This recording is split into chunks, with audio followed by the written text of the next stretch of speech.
देवीचा हा लुक मी पहिल्यांदाच पाहिला. तर मंडळी, हे आहे ठाण्यातलं प्रति तुळजाभवानी आईचं मंदिर, जे आहे ठाणे वेस्टला. तर या मंदिराचं उद्घाटन 30 एप्रिल 2025 रोजी अक्षय तृतीयेच्या शुभमुहूर्तावर करण्यात आलं. महाराष्ट्राची कुलस्वामिनी आणि 3.5 शक्तिपीठांपैकी एक शक्तिपीठ म्हणजे तुळजापूरची तुळजाभवानी मंदिर आणि ठाण्यातलं हे मंदिर त्याचंच प्रतिरूप आहे. जर तुम्हाला पण या मंदिरात यायचं असेल तर व्हिडिओ शेवटपर्यंत बघा. संपूर्ण माहिती या व्हिडिओमध्ये तुम्हाला भेटून जाईल.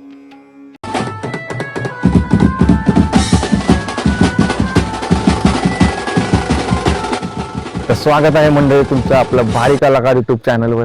आणि मी संजय तुंबडे घेऊन आलो तुमच्यासाठी एक नवीन ब्लॉग. तर मंडळी, आपला आजचा ब्लॉग सुरू करण्याआधी मी तुम्हाला एक गुड न्यूज शेअर करणार आहे. तर गुड न्यूज अशी आहे की मागच्या काही दिवसांमध्येच आपलं भारी कलाकार युट्यूब चॅनलचे 1000 सबस्क्रायबर कंप्लीट झालेत. तर त्याबद्दल तुमचे खूप खूप धन्यवाद, खूप खूप धन्यवाद. कारण की हे शक्य झाले असेल तर फक्त तुमच्या सपोर्टमुळे आणि तुमच्या प्रेमामुळे. तर असंच सपोर्ट आणि प्रेम द्या आपल्या चॅनलवर. असंच भारी भारी व्हिडिओ आपण घेऊन येऊ आपल्या चॅनलवर. चला तर आपण आजचा ब्लॉग सुरू करू. चला. तर हे बघा, हे आहे मंदिर. असं लांबून बघून ना एकदम मूवी सेटसारखं वाटतंय, पण खरं सांगू तर हे मूवी सेट नसून एकदम ओरिजिनल आहे. तर आता आपण इथून पुढे जाऊया, हार वगैरे घेऊया आणि मंदिरात जाऊया. मी 2 दिवसाआधी पण इथे येऊन गेलो होतो, तेव्हा ओटी घेतली होती. आता आपण फुल किंवा दुसरं काय भेटते का बघूया. ओटी नको, फुल भेटेल का फक्त? वेणी वेणी आहे? वेणीत चालते.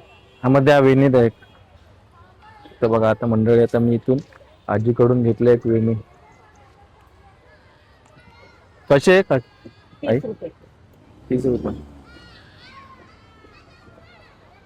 तर आपण आता घेतलं इथून वेणी आणि इथेच आहे आपलं आई तुळजाभवानीचं मंदिर.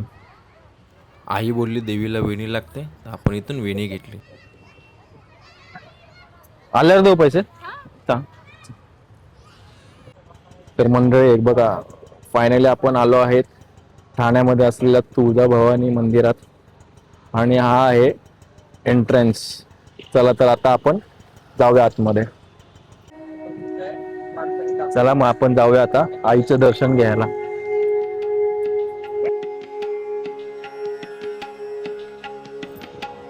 चला तर आपण सर्वात पहिला दर्शन घेतलंय कासवाचं. आता आपण जाऊया पुढे आईचं दर्शन घ्यायला.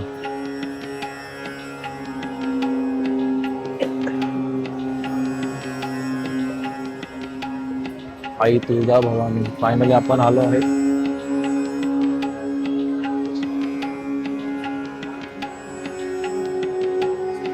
काका,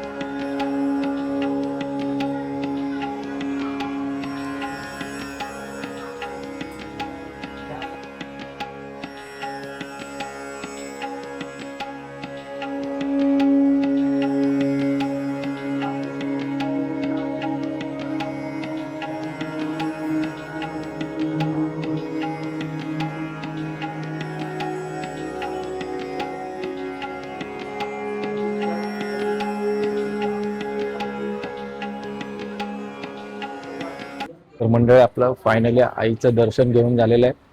आणि आता मी थोडा राऊंड मारतोय. इथलं वातावरण एकदम पीसफुल आणि वाईब्स एकदम पॉझिटिव्ह आहे.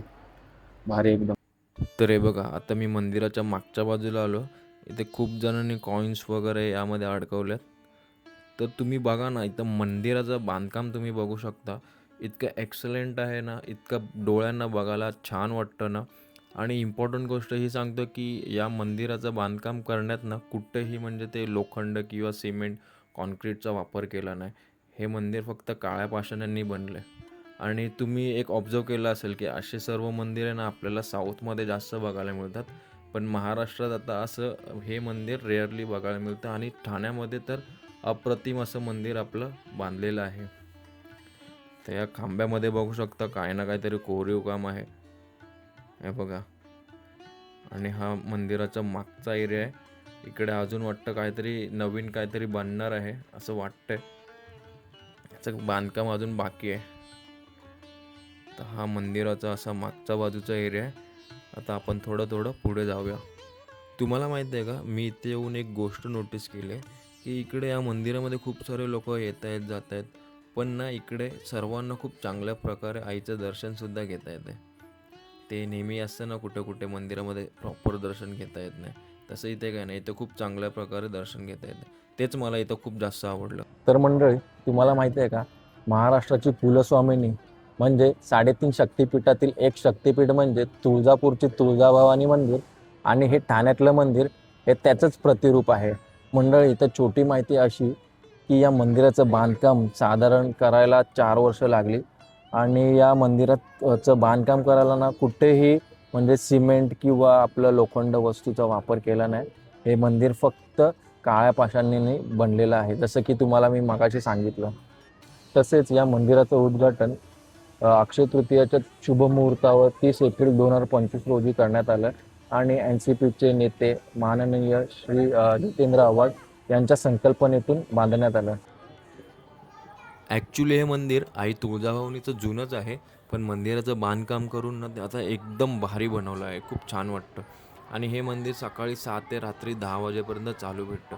इथे सकाळची 7:30च्या दरम्यान आरती होते, दुपारी 12ला होते आणि संध्याकाळीसुद्धा असते. जर तुम्हाला पण इथे यायचं असेल ना, तर तुम्हाला ठाणे वेस्टला उतरून ₹15 पर पर्सन ऑटो शेअरिंग मिळते, किंवा जर तुम्हाला प्रायव्हेट ऑटोने यायचं असेल तर तुम्ही प्रायव्हेट ऑटोने पण डायरेक्ट येऊ शकता. आणि जर बसने यायचं असेल तर तुम्हाला इथे 69, 90, 98 पकडून तुम्ही गणेशवाडी स्टॉपला उतरून जस्ट 2-3 मिनटाच्या वॉकेबल डिस्टन्सने तुम्ही या मंदिरामध्ये येऊन पोचू शकता.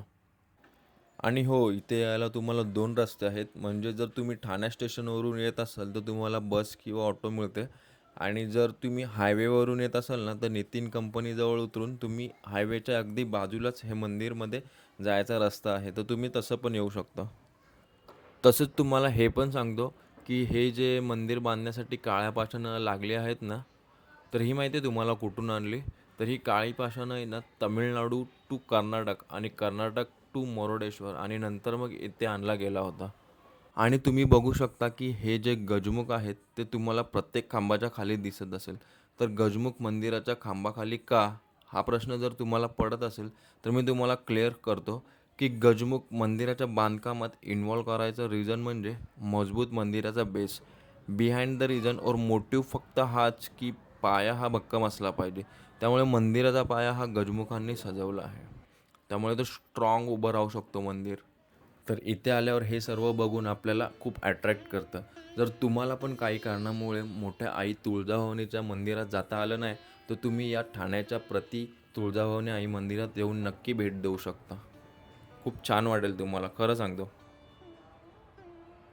मंडळी, खरं सांगू तर इथं आल्यावर असं इतकं भारी फील होतं ना, तिथे मी तुम्हाला किती पण कॅमेरामधून दाखवायचा प्रयत्न केला ना, तर ते तुम्हाला फील होणार नाही. तर तुम्हाला त्यासाठी ना इकडे यावंच लागेल.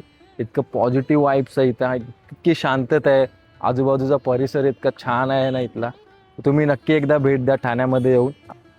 तर इथे आल्यानंतर खरंच मन खूप शांत होतं. इथलं वातावरण खूप छान आहे, खूप मन प्रसन्न होतं, पॉझिटिव्ह वाईब आहे. तर हे मंदिर तुळजाभवानीचं आपल्या ठाण्यामध्ये आहे. तर तुम्ही सर्वांनी नक्की भेट द्या त्या ठाण्याच्या तुळजाभवानी मंदिराला. मंडळी, हा होता आपला आजचा तुळजाभवानी मंदिराचा ब्लॉग, आणि अनुभव खरंच खूप छान होता. इथे येऊन खरंच खूप शांत वाटलं. आणि हा जर व्हिडिओ जर तुम्हाला आवडला असेल तर आपल्या व्हिडिओला लाईक करा, शेअर करा, सबस्क्राईब करा, आणि कमेंट करून नक्की सांगा की हा ब्लॉग तुम्ही आता कुठून पाहताय. चला, आता भेटूया आपण पुढच्या व्हिडिओमध्ये. जय तुळजाभवानी.